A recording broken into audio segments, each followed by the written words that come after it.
আলহামদুলিল্লাহ, সমস্ত প্রশংসা সমস্ত গুণগান সেই মহান আল্লাহ সুবহানাহু ওয়া তাআলার জন্য, যেই মহান আল্লাহ তাআলা আমাদেরকে ইসলামের ফিতরাতের ওপরে জন্ম দিয়েছেন এবং সেই ফিতরাতের ওপরে এখন পর্যন্ত টিকে রেখেছেন। অথচ অনেক মানুষ অমুসলিমদের ঘরে জন্ম নেওয়ার কারণে তারা আজ ইহুদি, খ্রিস্টান, পৌত্তলিক, অগ্নিপূজক হয়ে আছে।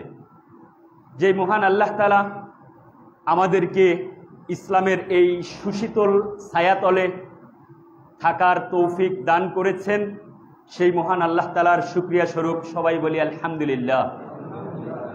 দরুদ ও সালাম বর্ষিত হোক সেই মহান রাসূলের প্রতি, যেই রাসূলের মাধ্যমেই আমরা এই কল্যাণকর দ্বীন ইসলাম পেয়েছি এবং এই দ্বীন ইসলাম পালন করার মাধ্যমে আমরা ইহকালে শান্তি এবং পরকালে মুক্তি কামনা করছি। সেই মহান রাসূলের প্রতি শতকোটি দরুদ ও সালাম। আল্লাহুম্মা সাল্লি আলাই, আল্লাহুম্মা বারিক আলাই। সম্মানিত মুসল্লিবৃন্দ, আপনাদের সামনে সূরা আনকাবুত থেকে 3টি আয়াত তিলাওয়াত করেছি এবং রাসূল সাল্লাল্লাহু আলাইহি ওয়াসাল্লামের একটি হাদিস উপস্থাপন করেছি। অত্র আয়াতগুলো এবং এই হাদিসের আলোকে আজকের সংক্ষিপ্ত আলোচনার বিষয় মুমিনের ঈমানের পরীক্ষা এবং এই পরীক্ষার একমাত্র নাজাতের মাপকাঠি। মহান আল্লাহ তাআলা পবিত্র কোরআনের মাধ্যমে আমাদেরকে জানিয়ে দিচ্ছেন যে বান্দা, তোমরা নিজেদেরকে শুধু মুমিন দাবি করলেই, ঈমানদার দাবি করলেই, মুসলিম দাবি করলেই তোমাদেরকে নাজাত দেওয়া হবে না, বরং তোমাদের দাবি অনুযায়ী তোমাদের প্রত্যেককেই পরীক্ষা করা হবে যে সত্যিকারই তোমাদের দাবিতে কে সত্যবাদী আর কে মিথ্যাবাদী। কেননা অনেক মানুষ আছে যারা নিজেদেরকে ঈমানদার বলে দাবি করে, তারপরেও তাদের অন্তরে ঈমান নেই।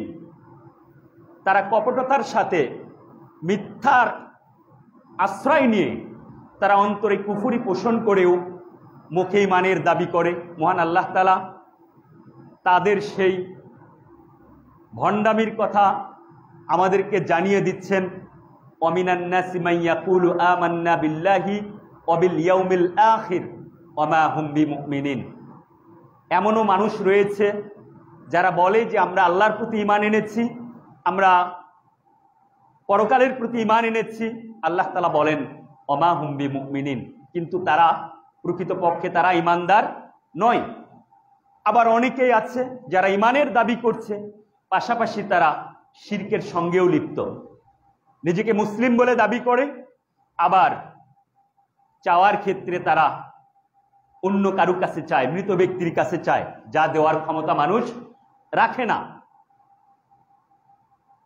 খাম্বার সামনে নীরবতা পালন করে, সম্মান করে। এভাবে মানুষ শিরকেও লিপ্ত হয়, আবার নিজেকে ঈমানদার বলেও দাবি করে। আল্লাহ তাআলা বলেন ওমা ইউমিনু আকসারুহুম বিল্লাহি ইল্লা হুম মুশরিকুন, তাদের অধিকাংশই ঈমান আনার পরেও তারা মুশরিক। এমনকি পৃথিবীর বুকে সবচেয়ে বড় যে কাফের, জালেম, সেই ফিরাউনও কিন্তু মৃত্যুর পূর্বে নিজেকে ঈমানদার এবং মুসলিম বলেই দাবি করেছিল। সুতরাং শুধু মুখে ঈমানের দাবি নিলেই, মুসলমান হওয়ার দাবি করলেই ঈমানদার হওয়া যাবে না, এটি আজকের বিষয়। তো এই ঈমানের পরীক্ষা এটি দুইভাবে হয়ে থাকে। প্রত্যেকটা ব্যক্তির এই পরীক্ষা দুইভাবে হয়ে থাকে। পবিত্র কোরআন এবং হাদিসে এই পরীক্ষাকে ফিতনা বলা হয়েছে। বালা, ইবতিলা, মুবতালা, এই সমস্ত শব্দ ব্যবহার করা হয়েছে। এই পরীক্ষা এটা দুভাবে হয়ে থাকে। একটি হচ্ছে ইমানের পরীক্ষা। প্রকৃতপক্ষে এই মানুষটি সত্যিকারী ইমান এনেছে কিনা, ইমানের দাবি অনুযায়ী সে কাজ করছে কিনা, এটা হচ্ছে ইমানের পরীক্ষা। এবং এই পরীক্ষা প্রত্যেকটা বান্দার জন্যই, নবী রাসূল থেকে শুরু করে নিয়ে সাধারণ মানুষ সকলকেই এই পরীক্ষার মুখোমুখি হতে হবে। এই পরীক্ষায় জান্নাতে যাওয়ার পরীক্ষা। এই পরীক্ষায় পাশ করলেই কেবল মানুষ জান্নাতে যেতে পারবে, অন্যথায় তাকে শাস্তির মুখোমুখি হতে হবে।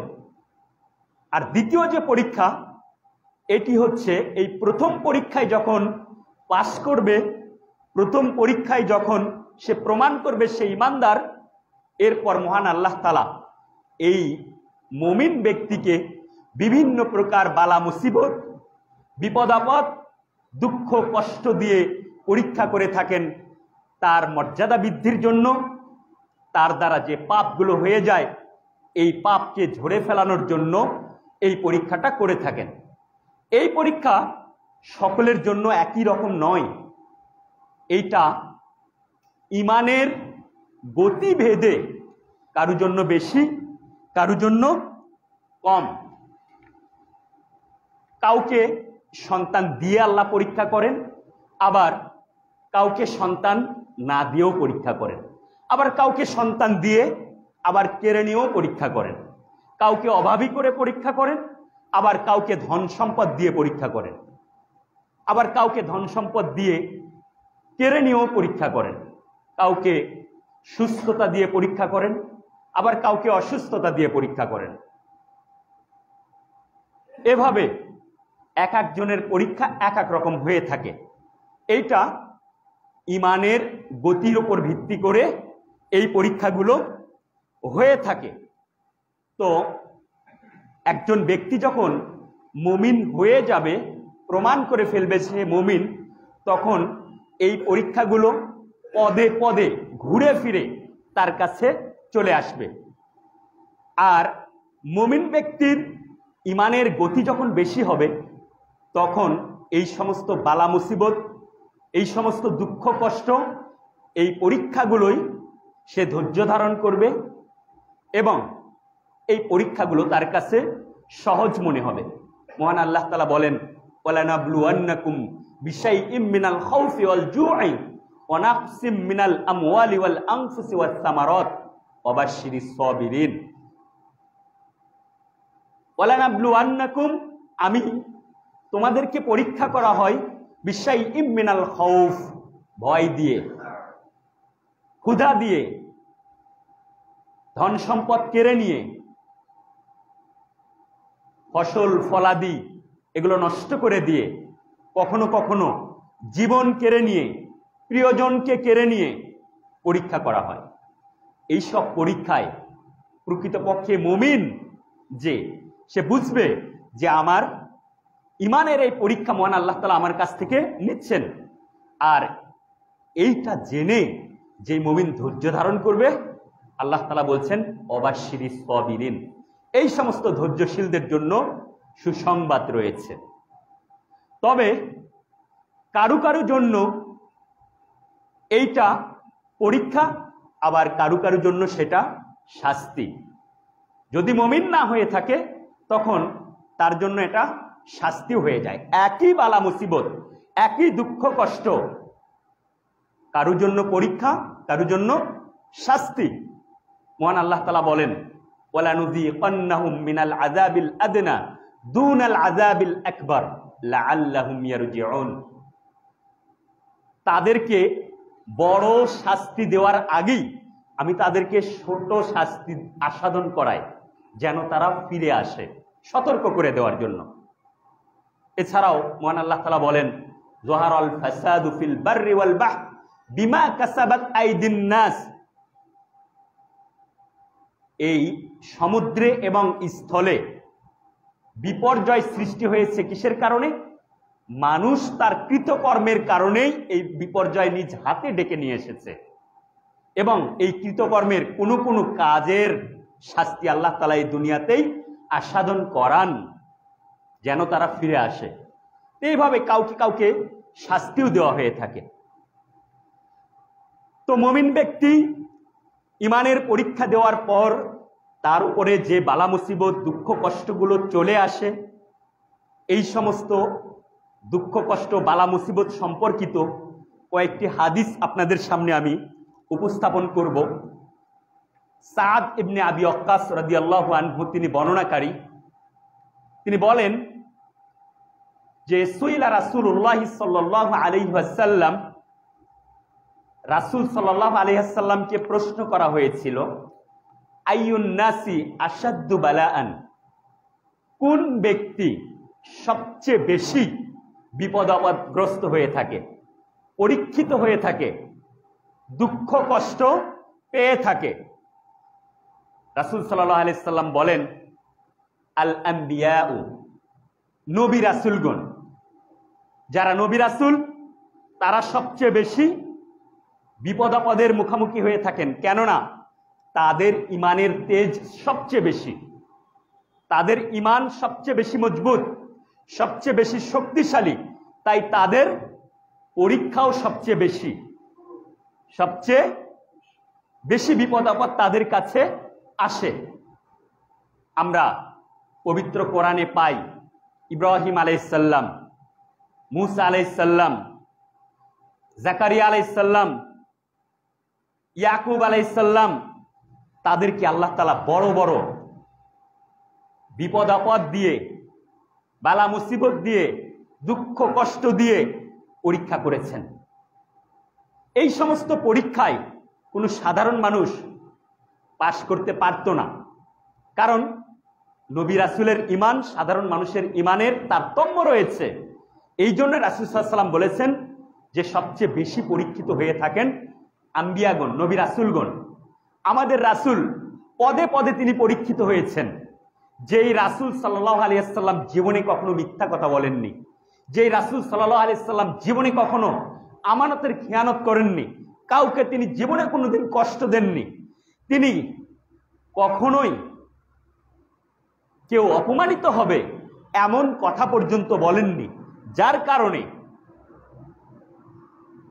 নবী হওয়ার পূর্বেই তিনি আরবের মানুষের নিকটে আল আমিন ছিলেন, আমানতদার ছিলেন, সবচেয়ে প্রিয় পাত্র ছিলেন।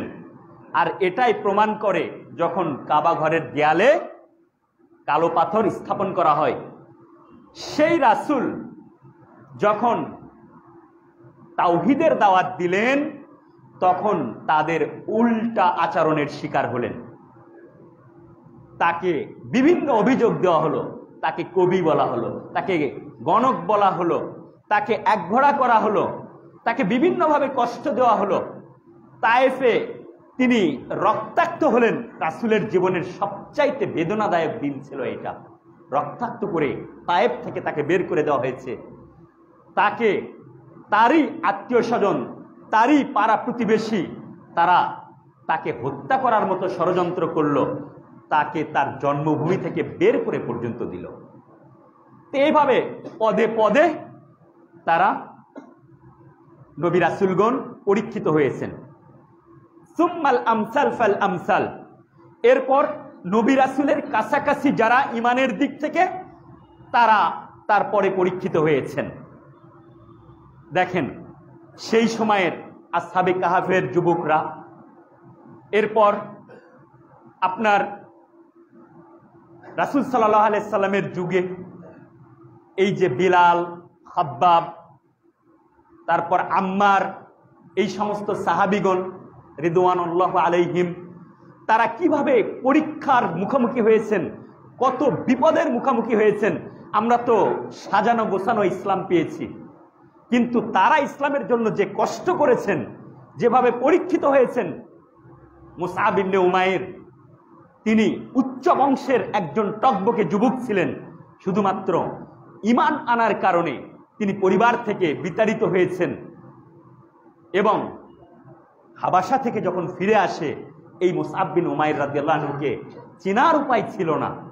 এইভাবে তারা পদে পদে পরীক্ষিত হয়েছেন। তাই তো রাসূল সাল্লাল্লাহু আলাইহি ওয়াসাল্লাম বলছেন ফাল আমসালু ফাল আমসাল, অর্থাৎ নবী রাসূলের কাছাকাছি যাদের ঈমান তারা পরীক্ষিত হয়েছেন।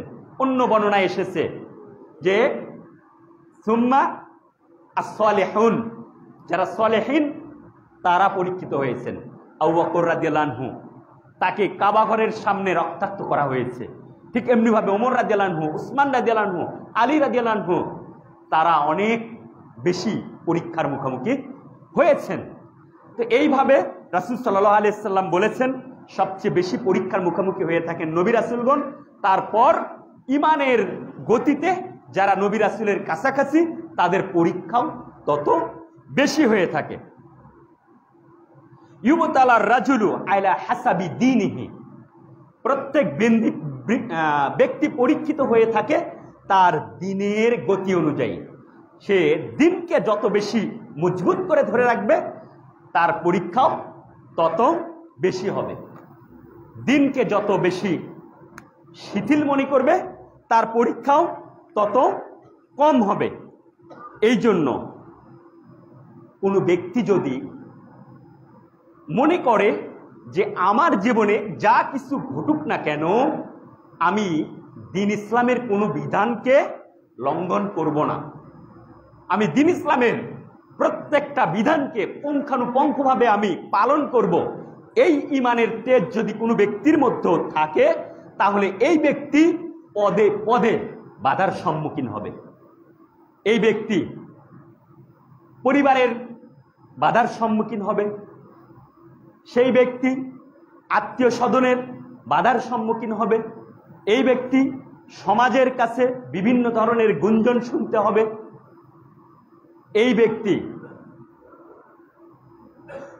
আপনার প্রত্যেকটা পদে পদে সে বাধার সম্মুখীন হতেই হবে। তাকে সে সহজভাবে ইসলাম পালন করতে পারবে না। তার বিভিন্ন ধরনের জাহেলিয়াতপূর্ণ যে অনুষ্ঠানগুলো সমাজে চালু রয়েছে সেগুলো তাকে বর্জন করতে হবে, বিভিন্ন কুসংস্কারগুলো বর্জন করতে হবে। তার স্ট্যাটাস চেঞ্জ হয়ে যাবে, তার গেট আপ চেঞ্জ হয়ে যাবে, তার মুখে দাড়ি গজিয়ে যাবে, তার মাথায় টুপি চলে আসবে, তার পোশাক আশাক ঢিলে ঢালা হয়ে যাবে, সে টাকনুর নিচে প্যান্ট পরবে না। এভাবে প্রত্যেকটা ক্ষেত্রে তার মধ্যে পরিবর্তন আসবে। আর এই পরিবর্তন যখন চলে আসবে তখনই সে বুঝতে পারবে যে ঈমান টিকে রাখা কত কঠিন। এই ব্যক্তির ঘরে পর্দা থাকবে, তার স্ত্রী, তার কন্যারা, তার মা বোনেরা তারা পর্দা ছাড়া বাইরে বের হবে না। এই ব্যক্তির মুখ হারাম থেকে মুক্ত থাকবে, এই ব্যক্তির উপার্জনে হারামের ছোঁয়া থাকবে না, এই ব্যক্তি কখনো ওই সুদ ঘুষের সাথে জড়াবে না। তখন বুঝতে পারবে যে ঈমান কি জিনিস, ঈমান কত কঠিন, এটা সে পদে পদে বুঝতে পারবে। কিন্তু ওই ব্যক্তি, যে ব্যক্তি নিজেকে ইমানদার বলে দাবি করে, মুসলিম বলে দাবি করে, আবার সব জায়গাতেই তাকে পাওয়া যায়, সব জায়গাতেই তাকে পাওয়া যায়। বিবাহ অনুষ্ঠানেও সে আছে, সে মৃত্যুবার্ষিকীতেও সে আছে, পাশের বাসায় মিলাদ হচ্ছে সেখানেও সে আছে, আবার মাঝে মাঝে শুক্রবারের মসজিদেও সে আছে, আবার জালসার প্যান্ডেলেও সে আছে, আবার দেখবেন যে গানের অনুষ্ঠান হচ্ছে সেই প্যান্ডেলেও সে আছে, যাত্রার অনুষ্ঠানেও সে আছে, নাটক সিনেমার অনুষ্ঠানেও সে আছে, রাজনৈতিক অনুষ্ঠানেও সে আছে, আবার মসজিদেও সে আছে। মানে এর কোনো ভেদাভেদ নেই, সব জায়গাতে আছে। এই ব্যক্তি বুঝতে পারবে না যে ঈমানের পরীক্ষা কত কঠিন, কেননা সে ইসলামকে সহজ মনে করে নিয়েছে। সে মনে করেছে ইসলাম হচ্ছে মসজিদ মাদ্রাসার মধ্যে সীমাবদ্ধ, আর রাজপথ দুনিয়া হাসিলের জায়গা। এই জন্য ঈমানের পরীক্ষা কি জিনিস এই ব্যক্তি এটা বুঝতে পারবে না। যে ব্যক্তি ফজরের সালাত জামাতের সাথে আদায় করে না, এই ব্যক্তি বুঝতে পারবে না যে জামাতের সাথে সালাত আদায় করা কত কঠিন। যে ব্যক্তি পাঁচ ওয়াক্ত সালাত জামাতের সাথে পড়ে না, এই ব্যক্তি বুঝতে পারবে না যে সালাত আদায় করা কত কঠিন। ও চাইলে সালাত আদায় করে, চাইলে করে না। মানুষের সঙ্গে যখন থাকে মানুষকে দেখানোর জন্য হয়তো সালাত আদায় করে, আবার অনেক সময় এমনও হয় যে সালাত আদায় করার ইচ্ছে হয়েছে, বাসাতেই জায়নামাজটা জড়িয়ে দিয়ে সেখানে সালাত আদায় করে নিল। এই ব্যক্তি বুঝতে পারবে না যে জামাতের সাথে সালাত আদায় করা ইমানের জন্য, ইমানের পরীক্ষার জন্য কতটা কঠিন এই ব্যক্তি বুঝতে পারবে না, কিন্তু মহান আল্লাহ তাআলা এটা বোঝেন। তাই তো তিনি বলছেন ওয়াস্তাইনু বিসসবরি ওয়াসসালাহ, তোমরা সবুর করো এবং সবুর এবং ধৈর্যের মাধ্যমে তোমরা আল্লাহ তাআলার নিকটে সাহায্য প্রার্থনা করো। ওয়া ইন্নাহা লাকাবীরাতুন ইল্লা আলাল খাশিঈন, এই যে জামাতের সাথে 5 ওয়াক্ত সালাত আদায় করা, এটা যে কত কঠিন, এইটা শুধুমাত্র খাশিঈন, যারা আল্লাহ তাআলার শাস্তির ভয় করে, যারা আল্লাহ তাআলার জবাবদিহিতার ভয় করে, যারা মৃত্যুর ভয় করে, যারা পরকালের ভয় করে, যারা জানে আউয়ালু মা ইউহাসিবু বিহিল আবদু ইয়াউমাল কিয়ামাতি আস-সালাহ ফা ইন সালুহাত সালুহা সাইরি আমালিহি ওয়া ইন ফাসাদাত ফাসাদা সাইরি আমালিহি, কাল কিয়ামতের মাঠে সর্বপ্রথম আগে সালাতের হিসাব নেওয়া হবে। আপনার সালাত আছে তো অন্য ইবাদতগুলো কাজে লাগবে, সালাত নেই আপনি যতই অন্য ইবাদত করেন না কেন কোনোই কাজে আসবে না। এটা যে জানে, এই ভয় যে পায়, শুধুমাত্র তার কাছেই এটা কঠিন মনে হবে না। কিন্তু আপনি মনে করছেন যে আপনি সমাজ সেবা করে অনেক বড় কিছু করে ফেলেছেন, আপনি রাত দিন একাকার করে সমাজ সেবা করেন, আপনি রাতের রাত নাই দিনের দিন নাই আপনি পার্টি অফিসে সময় দিচ্ছেন, জনগণের জন্য অনেক কিছু করার চেষ্টা করছেন, আপনি মনে করছেন অনেক বড় কিছু করে ফেলছি। আসলে এই যে প্রথম কাতারে যারা জামাতের সাথে সালাত আদায় করে, যারা নিয়মিত কোরআন পড়ে, আপনি তাদের ধারে কাছেও নেই, আপনি তাদের ধারে কাছেও নেই। আপনি যদি বিশ্বাস না করেন তাহলে আপনি আজ থেকেই জামাতের সাথে সালাত আদায় করে দেখেন, যদি আপনি করতে পারেন তাহলে বোঝা যাবে না আপনি অনেক বড় কিছু করতে পারেন। কেননা এই জামাতের সাথে 5 ওয়াক্ত সালাত আদায় করা এটাই হচ্ছে সবচেয়ে বড় কঠিন।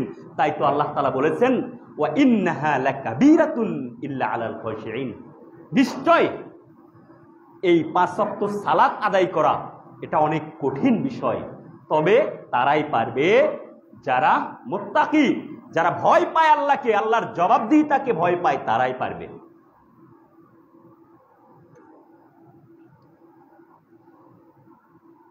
যে ব্যক্তি উপার্জনের ক্ষেত্রে হালাল হারামের বাছ বিচার করে না, তার সামনে উপার্জনের একটা ক্ষেত্র চলে এসেছে, সেটা হালাল না হারাম এটা সে বাছ বিচার করে না, এ ব্যক্তি বুঝতে পারবে না যে ইমানের পরীক্ষা কত কঠিন। তার সামনে এসেছে, সে করছে, সেটা সুদী প্রতিষ্ঠানের চাকরি নাকি সুদী প্রতিষ্ঠানের ব্যবসা নাকি প্রতারণার ব্যবসা, এটা সে বাছ বিচার করে না, সে বুঝবে না ইমান টিকিয়ে রাখা কত কঠিন, ইমানের পরীক্ষা দেওয়া কত কঠিন। কিন্তু যে ব্যক্তির ঘরে অভাব, যে ব্যক্তির বাচ্চাগুলো খাওয়ার জন্য তার কাছে অনেক কিছু আবদার করছে, অথচ তার ঘরে খাবার নেই, তারপরেও সে হারামের রাস্তা পরিহার করেছে, হারাম উপার্জন চোখের সামনে আছে, তারপরেও সে এটাকে পরিহার করেছে, এই ব্যক্তি বোঝে যে ইমান টিকে রাখা কত কঠিন, ইমানের পরীক্ষা কত কঠিন। তাহলে আপনি তখনই ইমানের পরীক্ষায় পরীক্ষিত হবেন যখন আপনার কাছে ওই যে গানের অনুষ্ঠানের চাঁদাটা চাইতে আসবে, আর আপনি বলবেন এই সমস্ত হারাম অনুষ্ঠানের চাঁদা আমি দিই না। অথবা আপনার বাসার পাশেই গান বাজনা চলছে, নাচ গান চলছে, হইহুল্লা চলছে, বেহায়ামিপনা চলছে, আর আপনি যখন বাসা থেকে বের হয়ে গিয়ে তাদেরকে বলবেন যে আমরা তো সালাত আদায় করি, আমরা রাতে তাহাজ্জুদ করি, সুতরাং আমার বাসার পাশে আপনারা এই কাজগুলো করেন না, এই বাধাটা যখন দিতে যাবেন তখনই আপনি বুঝতে পারবেন যে সমাজে টিকে থাকা কত কঠিন, ইমান টিকিয়ে রাখা কত কঠিন, ইমানের পরীক্ষা কত কঠিন, আপনি তখন বুঝতে পারবেন। আমরা এই বাধাগুলো দিই না বিধায় আমাদের কাছে ইসলাম সহজ মনে হয়, আমাদের কাছে ইমানটা সহজ মনে হয়। আপনি ইচ্ছা হলে সালাত আদায় করলেন, ইচ্ছা হলে ইসলামের বিধিবিধানগুলো মানলেন, ইচ্ছা হলে মানলেন না, তখন আপনার কাছে এই ইসলামের বিধিবিধানগুলো তখন আর আপনার কাছে কঠিন মনে হবে না। সুতরাং যে ব্যক্তি দিন পালনের দিক থেকে যত বেশি কঠিন, যে ব্যক্তি দিনকে যত বেশি মজবুতভাবে আঁকড়ে ধরবে, তার জন্য ইমানের পরীক্ষা তত বেশি কঠিন, তার জন্য বালা মুসিবত তত বেশি আসবে, তার বিপদ আপদ তত বেশি আসবে, তার দুঃখ কষ্ট তত বেশি আসবে। আর যে ব্যক্তি দিন ইসলামকে, দিন ইসলামের বিধানকে সহজ মনে করে, সে মনে করে ইচ্ছা হলে পালন করলাম, ইচ্ছা হলে করলাম না, এই শিথিলতা যে ব্যক্তি মনে করে, ওর কাছে দিন ইসলাম তত সহজ হবে, ওর কাছে বিপদ আপদ তত সহজভাবে আসবে, আসবে না তার কাছে বিপদ আপদ। তো রাসূল সাল্লাল্লাহু আলাইহি ওয়াসাল্লাম বলছেন, ফাইন কানা ফি দীনিহি সুলবান ইশতাদ্দা বালাউহু, যে ব্যক্তি দিনকে যত বেশি শক্তভাবে ধরবে, মজবুতভাবে আঁকড়ে ধরবে, ইশতাদ্দা বালাউহু, তার কাছে বিপদ আপদ, বালা মুসিবত, দুঃখ কষ্ট তত বেশি আসবে। ওয়াইন কানা ফি দীনিহি রিক্কাতুন, আর যেই ব্যক্তি দিনকে সহজ মনে করবে, শিথিল মনে করবে, খুফিফা আনহু, তার বিপদ আপদ তত সহজ, তার পরীক্ষাও তত সহজ, তার কাছে দিন কোনো বিষয়ই না, দিন তার কাছে কোনো বিষয় না। ওই যে সে মনে করছে দিন ইসলাম মসজিদ মাদ্রাসার মধ্যে সীমাবদ্ধ, আর বাহিরে যখন গেলাম এটা দুনিয়া কামানোর জায়গা, হ্যাঁ, অনেকটা ওই যে গোলালুমার কালো, যেখানে আছে, যেখানকার পরিবেশে আছে সেখানকার মতো। এর কাছে দিন বেদিন এটা কোনো ম্যাটার নয়। এই জন্য যারা দিনকে শক্তভাবে আঁকড়ে ধরে, যারা 5 ওয়াক্ত সালাত জামাতের সাথে কষ্ট হলেও পড়ে, যারা নিয়মিত কোরআন পড়ে, যার ঘরে পর্দা রয়েছে, যার হালাল হারামের মধ্যে পার্থক্য রয়েছে উপার্জনে, এই ব্যক্তি আর যে ব্যক্তি চাইলে দিন মানলো আর চাইলে দিন ছেড়ে দিল, এই ব্যক্তি সমান হতে পারে না। মহান আল্লাহ তাআলা বলেন, লা ইস্তাউই আসহাবুন নার ওয়া আসহাবুল জান্নাহ, জান্নাতের অধিবাসী আর জাহান্নামের অধিবাসী কখনো সমান হতে পারে না। তো এই ব্যক্তিদের মধ্যে কখনো সমান হতে পারে না। যদি সমান হতো, যদি এই ব্যক্তির শিথিল ব্যক্তি, এই ব্যক্তি আর দিনকে মজবুত করে ধরা ব্যক্তি যদি সমান হতো, তাহলে এই ব্যক্তিও ওই ব্যক্তির ন্যায় 5 ওয়াক্ত সালাত জামাতে আদায় করত, ওই ব্যক্তিও নিয়মিত কোরআন পড়ত, ওই ব্যক্তিও আপনার হালাল হারামের মধ্যে পার্থক্য খুঁজে হারাম থেকে তার মুখকে মুক্ত রাখত, ওই ব্যক্তির ঘরেও পর্দা থাকতো। কিন্তু আজ আমাদের অবস্থা হয়ে গেছে ওই তার মতো, যারা বলে ইন হিয়া ইল্লা হায়াতুনা দুনিয়া নামুতু ওয়া নাহইয়া, যে আমরা এই দুনিয়াতে এসেছি, এখানেই আমাদের জীবন, এখানেই আমাদের মৃত্যু, ওয়া নাহনু বিমা বাউসিন, আমাদেরকে আর কখনো পুনরুত্থিত করা হবে না। তারা সালাত আদায় করে না, তারা সিয়াম পালন করে না, তাদের মুখে দাড়ি নাই, তারা হালাল হারামের পার্থক্য করে না, তাদের মুখে অল টাইম তাদের মুখে হারাম লেগেই থাকে, তারা টাকনুর নিচে কাপড় পরে, তাদের গেটআপে কোনো পরিবর্তন নেই। আজ এক ধরনের মুসলিম যারা রয়েছে তাদেরও একই অবস্থা, তাদেরও মুখে দাড়ি নেই, তাদেরও টাকনুর নিচে কাপড়, তারাও সালাত আদায় করে না, তাদের মুখে অল টাইম হারাম থেকেই থাকে, তাদের আপনার ওই গেটআপ, তাদের চুলের স্টাইল, তাদের পোশাকের স্টাইল সবকিছু ওদের মতো, যারা ওই যে বলে যে আমরা আর কখনো পুনরুত্থিত হব না, একই অবস্থা হয়ে গেছে। অপরিচিত জায়গায় এই সমস্ত মুসলিম নামধারী যদি মৃত্যুবরণ করে, চেনার উপায় নাই যে এ মুসলিম না অমুসলিম, এই অবস্থা হয়ে গেছে। তাহলে এ কেমনে ইমানের পরীক্ষা দেবে? এর ইমানের পরীক্ষা দেওয়ার কোনো সুযোগ নেই। তো রাসূল সাল্লাল্লাহু আলাইহি সাল্লামের হাদিসের শেষ অংশে বলছেন যে ফামা ইয়াবরাহু আল বালাউ বিল আবদি, ফামা ইয়াবরাহু আল বালাউ বিল আবদি হাত্তা ইয়াতরুকাহু ইয়ামশি আলাল আরদি ওয়া মা আলাইহি খাতিয়াতুন, যে ওই ব্যক্তিকে আল্লাহ তাআলা, মানে যে ব্যক্তি দিনের সাথে দিন পালনের সবসময় দিনের উপরে অটলভাবে লেগে থাকে, তারপরেও আল্লাহ তাআলা তাকে বিপদ আপদ দিয়ে থাকেন। কেন?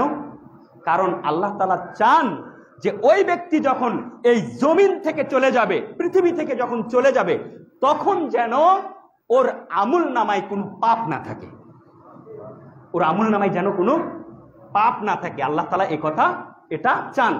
এই অংশটুকু, বাক্যের এই অংশটুকু প্রত্যেকটা মুমিনের অন্তরে গেঁথে রাখা উচিত। কেননা মুমিন পরীক্ষিত হতেই হবে, মুমিনকে পরীক্ষিত হতেই হবে।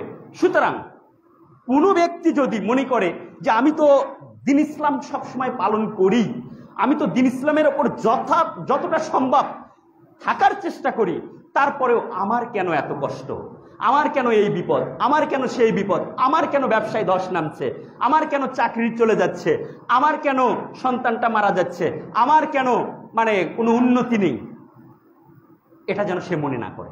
বরং আল্লাহ তাআলা তার এই সমস্ত বিপদ আপদের মাধ্যমে তাকে দুনিয়াতেই পাপ মুক্ত করতে চান, দুনিয়াতে পাপ মুক্ত করতে চান। কেননা মুমিনকে মূলত বিপদ আপদ, পরীক্ষা নিরীক্ষা, দুঃখ কষ্ট, শাস্তি দিয়ে থাকেন আল্লাহ তাআলা এই জন্যই যে তাকে পাক ও পবিত্র করে নেওয়ার জন্য, পুত পবিত্র করে নেওয়ার জন্য। মুমিন কবরে শাস্তির মুখোমুখি হবে মুমিন, কেন? তার যে পাপ আছে এখান থেকে বের করে নেওয়ার জন্য। হাসরে শাস্তির মুখোমুখি হবে কেন? পাপ থেকে বের করে নেওয়ার জন্য। জাহান্নাম খাটবে কেন? তার যে পাপ আছে এই পাপ থেকে মুক্ত করার জন্য। তো সেই বিপদ আপদ, দুঃখ কষ্ট যদি এই দুনিয়াতেই হয়ে যায়, তাহলে এর চাইতে সৌভাগ্যের আর কি আছে, তাই কি না? এই জন্য প্রত্যেকটা মুমিন সে পরীক্ষিত হবে এই দুনিয়াতেই। আর এটা হচ্ছে মুমিনের জন্য শুধু হয়ে থাকে, এটা মুমিন ছাড়া অন্য কারোর জন্য এটা হয় না। তাই তো রাসূল সাল্লাল্লাহু আলাইহি ওয়াসাল্লাম এই হাদিসটা, যে হাদিসটা বললাম, এই হাদিসটা তিরমিজিতে এসেছে, ইবনে মাজাহ, ইবনে হিব্বানে এসেছে এবং শেখ আলবানী এটাকে সহিহ বলেছেন।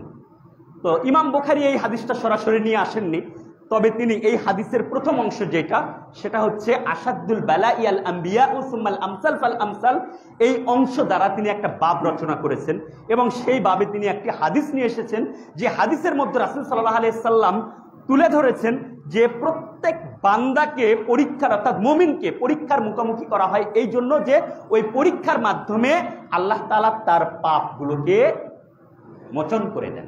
তো হাদিসটা কি? আব্দুল্লাহ ইবনে মাসউদ রাদিয়াল্লাহু আনহু তিনি বলছেন যে দাখালতু আলা রাসূলিল্লাহ সাল্লাল্লাহু আলাইহি ওয়াসাল্লাম, আমি রাসূল সাল্লাল্লাহু আলাইহি ওয়াসাল্লামের কাছে, তার কাছে আমি গেলাম বা প্রবেশ করলাম। ওয়া হুয়া ইউআকু ওয়াকান শাদীদান, এমন অবস্থায় যে রাসূল সাল্লাল্লাহু আলাইহি ওয়াসাল্লাম অত্যন্ত জ্বরে কাতর ছিলেন, সেই অবস্থায় আমি তার কাছে গেলাম। ফা মাসিস্তুহু বিয়াদি, আমি আমার হাত দিয়ে তাকে স্পর্শ করলাম। ফাকুলতু ইয়া রাসূলুল্লাহ, আমি বললাম হে আল্লাহর রাসূল, ইন্নাকা লাতুআকু ওয়াকান শাদীদান, আপনি তো কঠিন জ্বরে আক্রান্ত, তীব্র জ্বরে আপনি আক্রান্ত। ফাকালা আজাল, রাসূল সাল্লাল্লাহু আলাইহি ওয়াসাল্লাম বললেন হ্যাঁ অবশ্যই আমি তীব্র জ্বরে আক্রান্ত। ইন্নি, কিরকম তীব্র জ্বর? বলছে ইন্নি উআকু কামা ইউআকু রাজুলান মিনকুম, আমি ওই রকম তীব্র জ্বরে আক্রান্ত যেরকম জ্বরে আক্রান্ত হয় তোমাদের দুইজন ব্যক্তি। অর্থাৎ দুইজন ব্যক্তি জ্বরে আক্রান্ত হলে যে কষ্টটা হয় আমার একারই সেই কষ্ট হচ্ছে। তখন আব্দুল্লাহ ইবনে মাসউদ রাদিয়াল্লাহু আনহু বলছেন যালিকা আন্না লাকা আজরান, এটা কি এই জন্য যে আল্লাহ তাআলা আপনাকে ডাবল প্রতিদান দেন এই জন্য? ফাকালা রাসূল সাল্লাল্লাহু আলাইহি ওয়াসাল্লাম আজাল, তখন রাসূল সাল্লাল্লাহু আলাইহি ওয়াসাল্লাম বলছেন যে হ্যাঁ অবশ্যই এই জন্যই।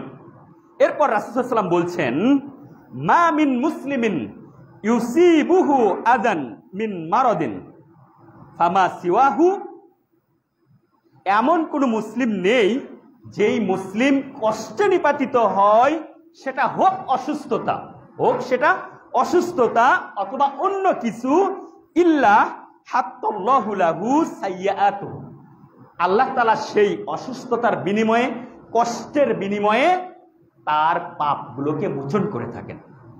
কামা তাহুত্তু শাজারাতু ওয়ারাকুহা, যেইভাবে গাছ থেকে পাতাগুলো ঝরে পড়ে যায় ওইভাবে মুমিন বান্দার আমল নামা থেকে পাপগুলো আল্লাহ তাআলা ঝরে ফেলে দেন।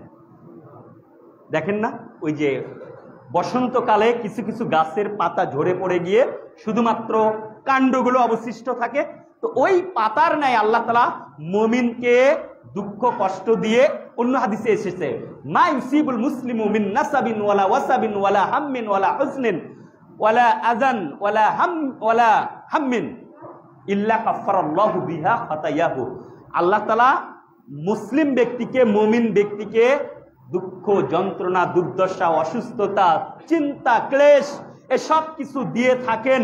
এমনকি হাত্তা শাওকাতু ফামা ফাওকাহা, এমনকি কাটার খোঁচা বা তার চাইতেও সূক্ষ্ম কিছুর খোঁচা মুমিনকে যে দেন, এর বিনিময়ে আল্লাহ তাআলা তার পাপগুলোকে মোচন করে দেন। এই জন্য আল্লাহ তাআলা মুমিনকে এই কষ্টগুলো দিয়ে থাকেন। অর্থাৎ মুমিন, এটা শুধু মুমিনের জন্য, কিন্তু অন্য কারোর জন্য নয়। যখন ওই ব্যক্তি মুমিন হবে তার জন্য এই ফ্যাসিলিটিগুলো। আর এই মুমিনের জীবন, এটা আল্লাহ তাআলা মুমিনের কল্যাণ চান বিধায় তিনি এই কাজটা করেন। রাসূলুল্লাহ সাল্লাল্লাহু আলাইহি ওয়াসাল্লাম বলছেন যে মাইয়ুরিদুল্লাহু বিহি খায়রান ইউসিব মিনহু, আল্লাহ যার কল্যাণ চান তাকে বিপদ আপদ দিয়ে পরীক্ষা করেন। তো আরো একটি হাদিস আনাস রাদিয়াল্লাহু আনহু তিনি বর্ণনা করছেন যে ইন্না ইযামাল জাযাই মা ইযামিল বালাই, নিশ্চয় বড় বিপদ আপদের বিনিময়ে আল্লাহ তাআলা বড় প্রতিদান দেন। অর্থাৎ যার বিপদ, যে মুমিনের বিপদ যত বড় তার প্রতিদানও তত বড়। ওই যে রাসূল সাল্লাল্লাহু আলাইহি ওয়াসাল্লাম দেখলেন না, যে রাসূল সাল্লাল্লাহু আলাইহি ওয়াসাল্লামকে আল্লাহ তাআলা কি করেন, ডাবল নেকি দেন, যার কারণে তার অসুস্থতার তীব্রতাও কি অন্য মানুষের চাইতে ডাবল। এই জন্য আল্লাহ রাসূল সাল্লাল্লাহু আলাইহি ওয়াসাল্লাম বলছেন যে যার বিপদ আপদ যত বড় তার প্রতিদানও তত বড়। ওয়া ইন্নাল্লাহা ইযা আহাব্বা কওমান ইবতালাহুম, আল্লাহ তাআলা যখন কোন সম্প্রদায়কে ভালোবাসেন তখন তাকে পরীক্ষা করে থাকেন, তাকে পরীক্ষা নিরীক্ষা করে তাকে যাচাই বাছাই করে নেন। ফামান রাদিয়া ফালাহুর রিদা ওমান সাখিতা ফালাহুস সাখত, যে ব্যক্তি, যে মুমিন আল্লাহ তাআলার এই পরীক্ষা নিরীক্ষার উপর সন্তুষ্ট হয়, আল্লাহ তাআলাও তার উপরে সন্তুষ্ট হয়ে যান। আর যে ব্যক্তি আল্লাহ তাআলার এই পরীক্ষা নিরীক্ষার উপরে অসন্তুষ্ট হয়, আল্লাহ তাআলাও তার উপরে অসন্তুষ্ট হয়ে যান। অনেক সময় অনেক বিপদ আপদ আসে, দেখেন না, অনেকে কিন্তু বলে যে আল্লাহর চোখ কি শুধু আমার দিকেই পড়ে, অন্য কারোর দিকে পড়ে না, বলে না, এরকম বলে। কিন্তু তা আল্লাহ তাআলার অসন্তুষ্টিও তার উপরে তখন অবধারিত হয়ে যায়। ঠিক কোন মুমিন যদি বিপদ আপদে ধৈর্য ধারণ করে সন্তুষ্ট হয়, আল্লাহর সন্তুষ্টও তার উপরে অবধারিত হয়ে যায়। তো এটা কার জন্য বললাম? শুধুমাত্র মুমিন। এই জন্য মুমিনের জীবনটা না খুবই আশ্চর্যজনক। এটাও রাসূল সাল্লাল্লাহু আলাইহি ওয়াসাল্লাম বলছেন যে আজাবান লি আমরিল মুমিন, মুমিনের জীবন আশ্চর্যজনক। ইন্না আমরাহু কুল্লাহু খায়রুন, মুমিনের প্রত্যেকটা কাজই কল্যাণকর, প্রত্যেকটা কাজ কল্যাণকর। ওয়ালাইসা যালিকা লিআহাদিন ইল্লা লিল মুমিন, আর এই কল্যাণকর মুমিন ছাড়া অন্য কারো হবে না, মুমিন ছাড়া অন্য কারো হবে না। ওই যে বললাম না, বিধর্মীর উপরে যখন বিপদ আপদ আসে তার মানে ওটা হচ্ছে ওর জন্য শাস্তি, কিন্তু মুমিনের জন্য এটা কি? পরীক্ষা, এবং এটাই তার জন্য কল্যাণকর। তো রাসূল সাল্লাল্লাহু আলাইহি ওয়াসাল্লাম বলছেন ইন আসাবাতহু সাররাউ শাকারা ফাকানা খায়রাল লাহু, যখন তার উপরে কোনো মানে আনন্দদায়ক কিছু পুরস্কৃত হয়, যখন কোনো অনুগ্রহ সে পেয়ে যায়, তখন সে কি করে? শুকরিয়া আদায় করে। ফাকানা খায়রাল লাহু, এটা তার জন্য কল্যাণকর। ওয়া ইন আসাবাতহু সাররাউ সাবারা ফাকানা খায়রাল লাহু, আর যখন তার উপরে কোনো দুঃখ, দুর্দশা, কষ্ট, বিপদ আপদ চলে আসে, তখন সে ধৈর্য ধারণ করে, এটাও তার জন্য কল্যাণকর। আশ্চর্যজনক মুমিনের জীবন, তাই না? এমনকি মুমিন যদি একটা গাছও লাগায়, ওই গাছের ফল যদি পাখি, মানুষ বা অন্য কেউ খায়, এটাও মুমিনের জন্য কল্যাণকর। রাসূল সাল্লাল্লাহু আলাইহি ওয়াসাল্লাম বলছেন, বুখারী মুসলিম উভয় কিতাবে এসেছে হাদিসটা, মা মিন মুসলিমিন ইয়াগরিসু গারসান আও ইয়াজরাউ জারআন ফায়াকুলু মিনহু আপনার তায়রুন আও ইনসানুন আও বাহিমাতুন ইল্লা কানা লাহু বিহি সাদাকা। কোন মুমিন যখন কোনো গাছ লাগায় আর অথবা কোনো ফসলের আবাদ করে, ওই ফসলের, ওই গাছ থেকে বা ওই ফসল থেকে যদি পাখি কিছু খেয়ে ফেলে, অথবা মানুষ কিছু খেয়ে ফেলে, অথবা আপনার চতুষ্পদ জন্তু যদি কিছু খেয়ে ফেলে, বলছে এটা তার জন্য সাদাকা, এটা তার জন্য কি? সাদাকা। সুতরাং আপনার বাসা বাড়িতে যদি কোনো গাছ থাকে, সেখানকার ফল পড়ে গেলে যদি কোনো মানুষ খেয়ে ফেলে, অথবা কিছু যদি মানুষ পেড়েও খায়, আপনি ধৈর্য ধারণ করেন, আপনি আজর আশা করেন আপনি এর বিনিময়ে কি পেয়ে যাবেন? এটা সাদাকা হিসেবে পেয়ে যাবেন। আপনি জানেন না, হয়তোবা ওই ফলটা নাও ধরতে পারত, আপনার ফুলেই ঝরে পড়ে যেতে পারত। সুতরাং ধৈর্য ধারণ করেন। তো এগুলো হচ্ছে মুমিনের জীবন। তো মুমিনের জীবন এইভাবে আল্লাহ তাআলা পরীক্ষা করে থাকেন। এবার আসি আমার আলোচনায়, মূল যে আলোচনা যেটা, সেটা এতক্ষণ যে আলোচনাগুলো করলাম, এই যে বিপদ আপদের মাধ্যমে আপনার দুঃখ কষ্টের মাধ্যমে মুমিনকে যে পরীক্ষা করা হয় এবং এই পরীক্ষার বিনিময়ে তার পাপ ঝরে পড়ে যায়, তার মর্যাদা বৃদ্ধি পায়, এটা কার জন্য? এটা শুধু মুমিনের জন্য। আর এইটা কি হতে পারে? ইমানের গতি অনুযায়ী তারতম্য হতে পারে। যার ইমানের গতি বেশি তার পরীক্ষাও বেশি। কিন্তু আরো একটি প্রকার যেটা, সেটা হচ্ছে ইমানের পরীক্ষা। ইমানের পরীক্ষা, এই মর্যাদাগুলো এতক্ষণ যে আলোচনা করলাম, এই মর্যাদাগুলো, এই ফ্যাসিলিটিগুলো পেতে হলে আপনাকে প্রকৃত ইমানদার হয়ে প্রমাণ করতে হবে। আপনি শুধু মুখে বলবেন যে আমি ইমানদার, আমি মুমিন, আর এই কথার উপর ভিত্তি করেই আল্লাহ তাআলা আপনাকে এই পুরস্কৃত করবেন বা আপনাকে নাজাত দিবেন, এইটা ভাবার কোনো কারণ নেই। বরং আল্লাহ তাআলা প্রত্যেককেই পরীক্ষা করে ছাড়বেন। সেই কথা মহান আল্লাহ তাআলা পবিত্র কোরআনের সূরা আনকাবুতের শুরুতেই বলেছেন, আহাসিবান নাসু আন ইউতরাকু আন ইয়াকুলু আমান্না ওয়া হুম লা ইফতানুন। মানুষ কি মনে করে যে সে নিজেকে ইমানদার বলে দাবি করবে আর আল্লাহ তাআলা তাকে এই দাবির ওপর ভিত্তি করেই ছেড়ে দেবে? এটা কি মানুষ মনে করে? ওয়ালাকাদ ফাতান্নাল্লাযীনা মিন ক্বাবলিহিম ফালা ইয়া'লামান্নাল্লাহুল্লাযীনা সাদাকু ওয়া লা ইয়া'লামান্নাল কাযিবিন। বরং আল্লাহ তাআলা তার দাবি অনুযায়ী পরীক্ষা করবেন, যেমন পরীক্ষা করেছিলেন তাদের পূর্ববর্তীদেরকেও, যে কে তার দাবিতে সত্যবাদী আর কে তার দাবিতে মিথ্যাবাদী। এটা আল্লাহ তাআলা পরীক্ষা করে ছাড়বেন। আল্লাহ তাআলা পরীক্ষা করে এটা ছাড়বেন।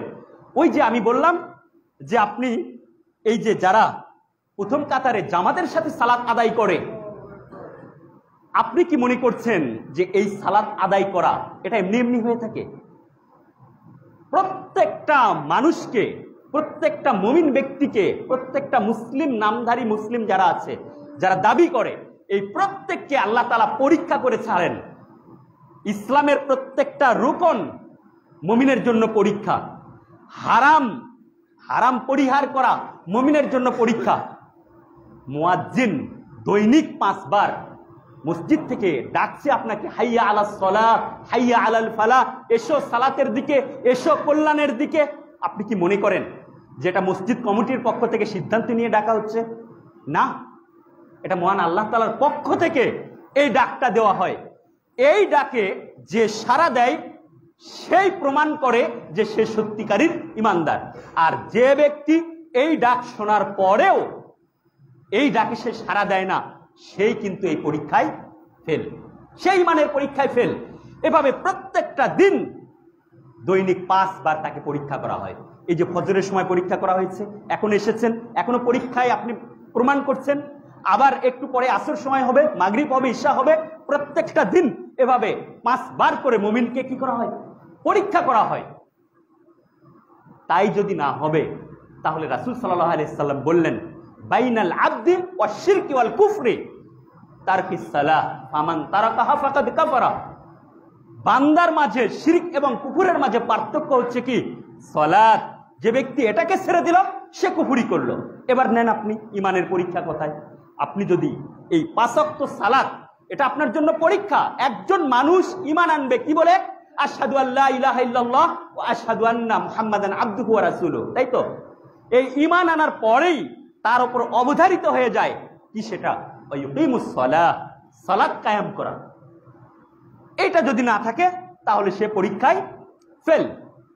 তো বললাম যে ইসলামের প্রত্যেকটা রুকুন হচ্ছে বান্দার জন্য পরীক্ষা। রমাদান মাস এসেছে, বান্দার জন্য পরীক্ষা সিয়াম পালন করা। যদি পালন না করে তাহলে পরীক্ষায় সে ফেল। আল্লাহ তাআলা আপনাকে সম্পদ দিয়েছে, আপনি যদি পুঙ্খানুপুঙ্খভাবে হিসাব করে যাকাত আদায় না করেন তাহলে আপনি আপনার ইমানের পরীক্ষায় ফেল। আপনার উপর হজ ফরজ হয়েছে, আপনি হজ করছেন না, তার মানে আপনি ইমানের পরীক্ষায় ফেল। শুধু মুসলিম নাম নিলেই তো হবে না।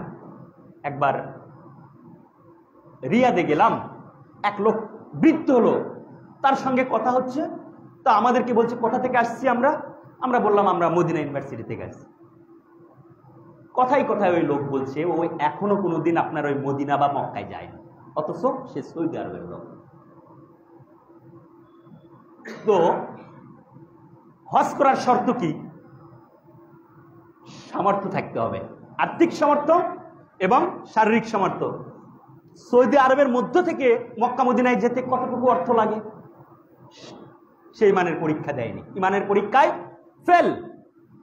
ঠিক এমনি ভাবে আল্লাহ তাআলা যা কিছু আমাদের জন্য হারাম করেছেন এইগুলো থেকে বিরত থাকা, এটাও ইমানের পরীক্ষা।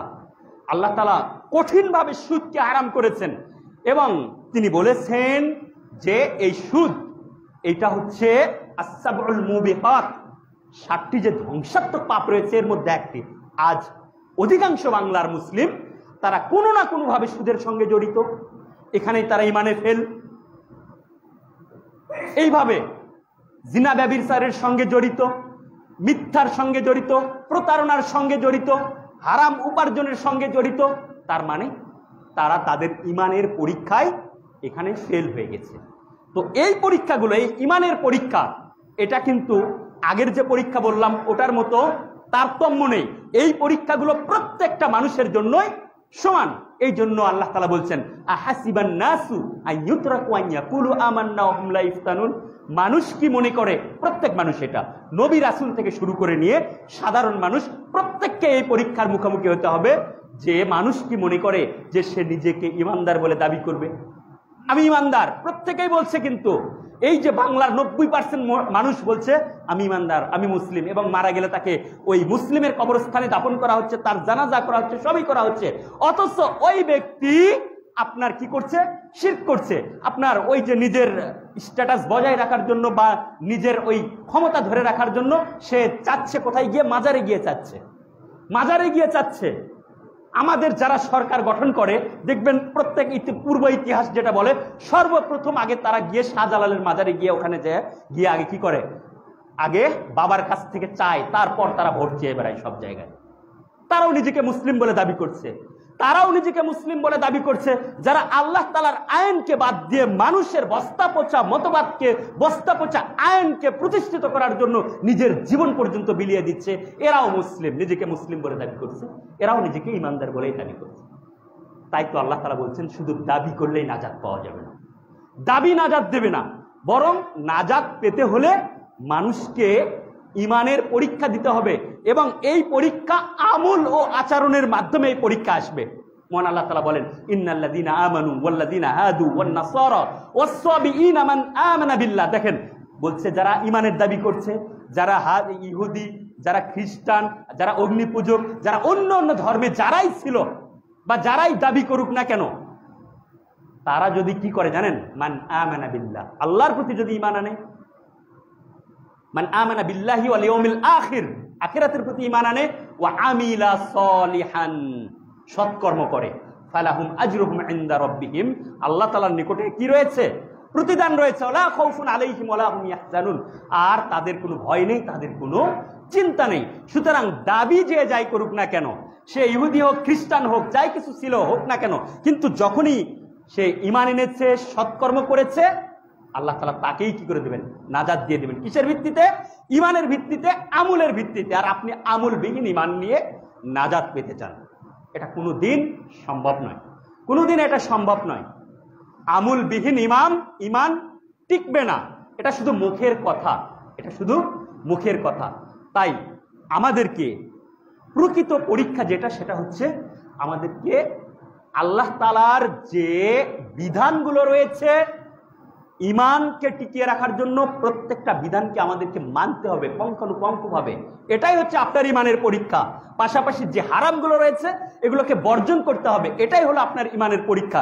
এই পরীক্ষায় যখন আপনি পাশ করবেন, তখন আল্লাহ তাআলা আপনার মর্যাদা বৃদ্ধির জন্য এবং আপনার দ্বারা যে পাপগুলো হয়ে থাকে এই পাপগুলোকে ঝরে ফেলার জন্য আল্লাহ তাআলা আপনাকে পদে পদে বিপদ আপদ পরীক্ষা দিবেন। বিপদ আপদ দিয়ে, দুঃখ কষ্ট দিয়ে, ক্লেশ দিয়ে, চিন্তা দিয়ে, অভাব দিয়ে, অনেক কিছু দিয়ে আল্লাহ তাআলা আপনাকে পরীক্ষা করবেন। অবশ্যই সাবিরিন, যারা এগুলোতে ধৈর্য ধারণ করবে তাদের জন্যই রয়েছে সুসংবাদ। মহান আল্লাহ তাআলা আমাদেরকে পরিপূর্ণ ঈমানদার হওয়ার তৌফিক দান করুন, আমাদেরকে ঈমানের পরীক্ষায় সফল হওয়ার তৌফিক দান করুন।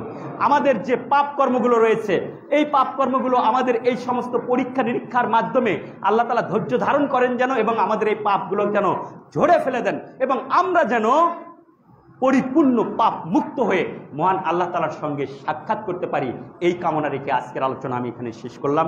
আকুলু কওলি হাযা আস্তাগফিরুল্লাহ লি ওয়া লাকুম ওয়া লিসাইরিল মুসলিমিনা মিন কুল্লি যামবিন ওয়া আতুবু ইলাইহি ফাস্তাগফিরুহু ইন্নাহু হুয়াল গফুরুর রাহিম। আলহামদুলিল্লাহি রাব্বিল আলামিন ওয়াল আকিবাতু লিল মুত্তাকিন ওয়াস সালাতু ওয়াস সালামু আলা আশরাফিল আমবিয়াই ওয়াল মুরসালিন নাবিয়িনা মুহাম্মদ ওয়া আলা আলিহি ওয়া সাহবিহি আজমাইন ওয়া মান তাবিআহুম বিইহসানিন ইলা ইয়াউমিদ্দিন। আম্মা বা'দ, ফাআউযু বিল্লাহি মিনাশ শাইতানির রাজিম। বিসমিল্লাহির রহমানির রহিম। ইন্নাল্লাহা ওয়া মালাইকাতাহু ইউসাল্লুনা আলান নাবী ইয়া আইয়ুহাল্লাযীনা আমানু সাল্লু আলাইহি ওয়া